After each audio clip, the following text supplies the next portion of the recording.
le président de la République, M. Emmanuel Macron, s'est présenté devant l'Assemblée générale des évêques de France au couvent des Bernardins. On peut déjà discuter le fait qu'un président de la République se rende devant une assemblée de chefs religieux, que ce soit des chefs catholiques, ou bien juifs, ou bien protestants, ou bien musulmans. Mais le plus inacceptable dans la démarche est ce qu'il a dit. Je voudrais que l'on comprenne bien que c'est une erreur irresponsable de dire que le lien entre les églises et l'État ayant été abîmé, il faudrait le réparer. Non. Le lien entre les églises et l'État n'a pas été abîmé, il a été rompu.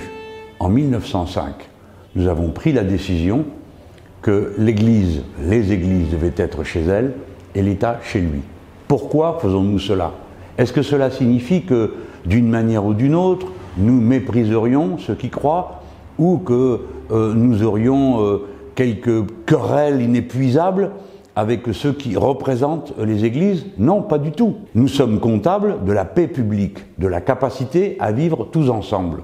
Dans ces conditions, et pour qu'elles soient garanties, il ne faut naturellement pas qu'il y ait une religion officielle qui rendrait toutes les autres suspectes, comme ce fut le cas sous l'Ancien Régime.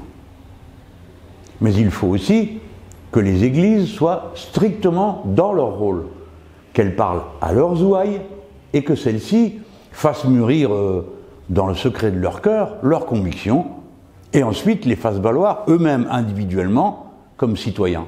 Mais il ne peut pas être question de discuter avec les églises quand on représente l'État du contenu des lois ou des grands thèmes qui sont en débat.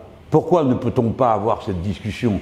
Pour la raison que les églises fonctionnent dans le régime qui leur convient, qui est celui du dogme, de la vérité révélée. On ne peut pas discuter une vérité révélée. Cependant, entre citoyens, on peut discuter de l'efficacité de toutes les idées. Par conséquent, il faut que les églises restent à leur place pour que les citoyens, qu'ils soient de confession chrétienne, musulmane, juive ou ce que vous voudrez, puissent ensuite voter eux-mêmes, librement, pour dire de quel côté la décision doit être prise. J'espère que vous comprenez la subtilité de ce point de vue et la contribution extraordinaire qu'a été la loi de 1905 à la paix civile en France. Je voudrais vous rappeler que la laïcité n'est pas une invention dans un colloque. La laïcité est le résultat, la solution enfin trouvée à 3 siècles de guerres civiles religieuses ouvertes ou larvées. La laïcité est un bien précieux qu'il faut protéger et respecter dans le plus profond de ce qu'elle nous apporte. Les églises chez elles, l'État chez lui. Le croyant dans sa foi, le citoyen dans sa raison. Et lorsqu'il arrive que le citoyen a la foi, eh bien il prend la décision qui lui semble la plus convenable pour tous. Mais regardez bien où est allé maintenant le président de la République. Il est allé jusqu'à dire qu'il souhaitait l'engagement politique des chrétiens. Mais les chrétiens ne l'ont pas attendu pour s'engager politiquement. Ils votent en masse. Voter, c'est s'engager politiquement. Qu'est-ce que ça veut dire? Il leur demande donc de s'engager en politique en qualité de chrétiens. Comptent-ils faire la même chose avec les juifs, avec les musulmans, avec les bouddhistes, avec toutes les religions? Non. Non et non.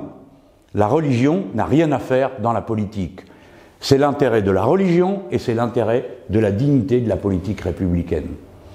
Ensuite, il prétend qu'on peut discuter avec les églises un certain nombre de sujets tels que le droit au suicide assisté, l'avortement, les mariages homosexuels. Non, on n'a pas à discuter avec les églises de ces sujets. Les églises ont chacune une position et on peut penser que les fidèles mettent en application la parole de leur église pour leur propre vie personnelle. Mais ils ne peuvent pas imposer aux autres leurs propres règles. Quand, par exemple, on reconnaît le droit à l'avortement, personne n'a jamais été obligé d'avorter. Chacun, chacune, en lui-même, en elle-même, prend sa décision. C'est une décision libre en conscience, que cette conscience soit motivée par des considérations philosophiques ou religieuses. De même pour le droit au suicide assisté. Personne ne sera jamais obligé de se suicider. Mais ceux qui veulent le faire parce que la vie leur est devenue insupportable, la souffrance trop grande, ou parce qu'ils ont décidé que le grand âge venant, il était temps d'éteindre la lumière. c'est une affaire personnelle. Les églises n'ont pas à venir faire autre chose que donner leur point de vue particulier, pas dans la sphère publique. Nous ne pouvons pas discuter avec des gens qui, comme point de départ, posent que ce qu'ils disent est une vérité révélée. Vraiment, je souhaite de tout mon cœur que vous compreniez que la laïcité et la séparation des églises et de l'État n'a jamais été un acte de vindicte contre tel ou tel. C'est le contraire. C'est la possibilité d'arriver à concilier l'intime conviction la plus absolue de chaque conscience avec la vie en commun. Pour y parvenir, les religions n'ont rien à faire dans la politique. Et naturellement, la politique n'a rien à faire dans les religions.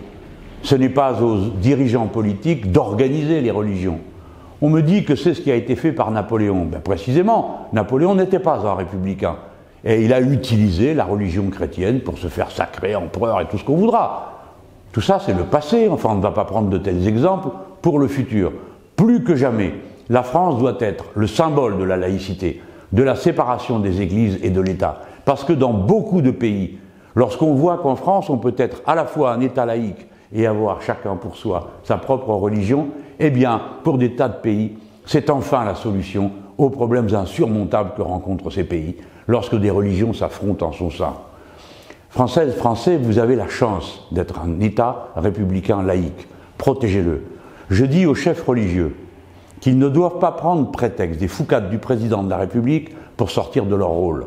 L'ordre républicain, l'ordre laïque sera rétabli, de toute façon, dans ce pays, le moment venu.